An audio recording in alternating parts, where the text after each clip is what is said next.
Kita ulang kembali sejumlah berita pilihan dari Bali.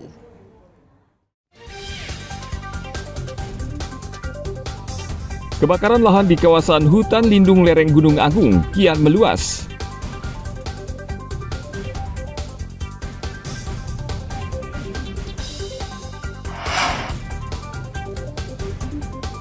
Direktorat Reserse Siber Polda Bali menangkap 12 tersangka pidana registrasi kartu perdana ilegal dan penjualan kode OTP atau kata sandi sekali pakai.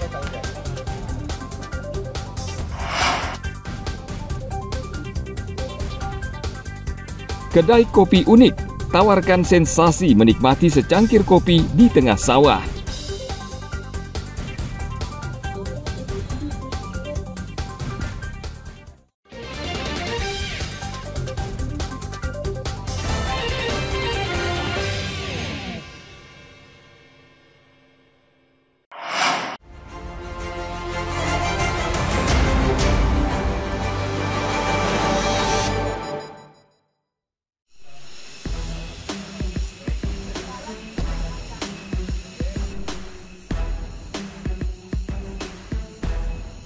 Pemerintah Indonesia berhasil mengevakuasi 2 pekerja migran Indonesia di Lebanon yang terseret konflik Israel dan Palestina.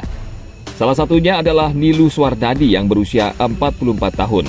Perempuan asal desa Gitgit, Kecamatan Sukasada khawatir akan keselamatan jiwanya karena tempat tinggalnya kerap menjadi sasaran bom Israel. Swardadi bersama 2 rekannya akhirnya melapor ke Kedutaan Indonesia di Lebanon dan akhirnya mereka dipulangkan ke Indonesia melalui Dubai.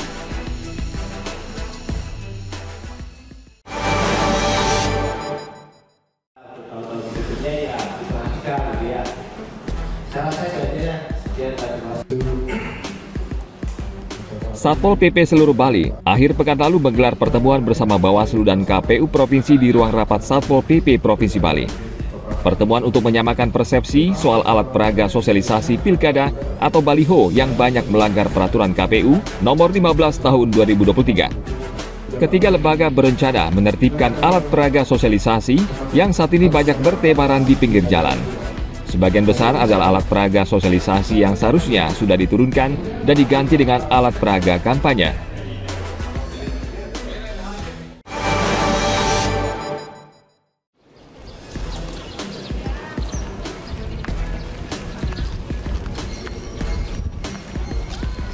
Sepasang suami istri berkewarganegaraan Australia terancam hukuman penjara maksimal 12 tahun karena melanggar Undang-Undang Anti Pornografi dengan membuka praktek prostitusi berkedok usaha spa. Kedua tersangka adalah pemilik usaha Pink Place Spa Bali di bawah PT High Maid Bali yang beroperasi di Jalan Mertesari, Kerobokan, Kelot, Kuta Utara. Selain menawarkan pijat tradisional, ternyata kedua tersangka juga melayani praktek prostitusi. Mereka juga mempekerjakan anak di bawah umur.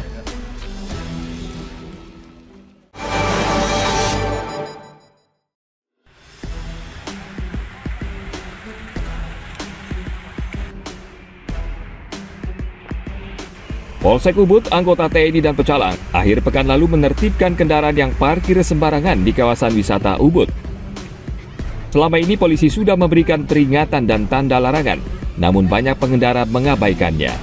Akhirnya petugas bertindak tegas dengan mengempiskan ban puluhan kendaraan bermotor lalu mengangkutnya ke kantor polisi. Seputaran Catus Pate Ubud, Jalan Cokorda Sudarsada, Jalan Hanoman hingga seputaran Padang Tegal kerap menjadi lahan parkir kendaraan sehingga menimbulkan kemacetan parah.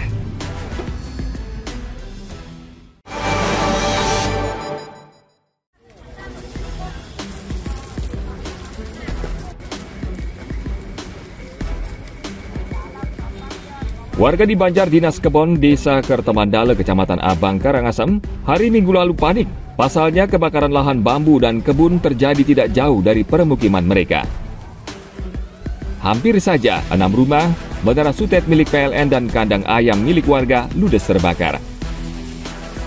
2 mobil pemadam kebakaran Karangasem datang membantu warga dan aparat yang berusaha memadamkan api.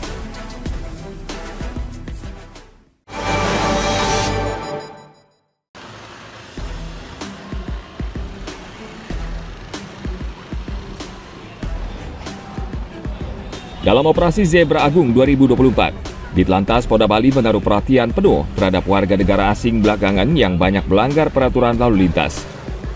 Menurut Ditlantas Polda Bali, hingga bulan September 2024, terjadi pelanggaran lalu lintas hingga lebih dari 6.400 kasus di Bali yang mengakibatkan sekitar 4.700 orang meninggal dunia, dan 23 diantaranya warga negara asing. Wakapolda Bali Brigjen Pol Ikomang Sandi Arsana di Mapolda Bali Senin lalu meminta perhatian serius semua pihak agar citra pariwisata Bali tidak rusak dengan tingginya statistik kecelakaan lalu lintas di Bali.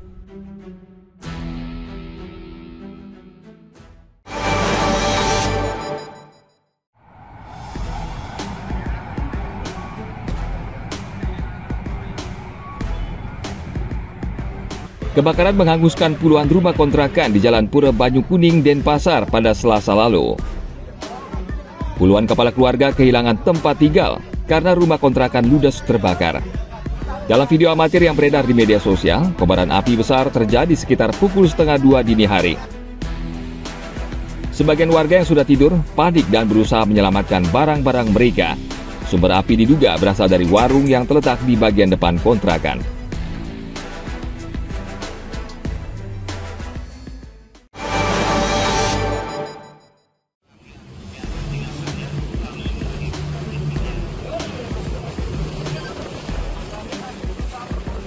Kapal KM Nyaman Katamaran akhir pekan lalu tenggelam di perairan Nusa Penida. Kapal baru saja bertolak dari Pulau Serangan dengan 5 penumpang termasuk kru kapal. Namun di tengah perjalanan, kapal mengalami musibah. Tim SAR langsung bergerak ke lokasi setelah mendapat laporan dan VTS atau Vessel Traffic Service Benoa langsung memerintahkan kapal yang terdekat segera memberikan pertolongan. Kelima korban berhasil diselamatkan kapal feri yang kebetulan melintas di lokasi kejadian.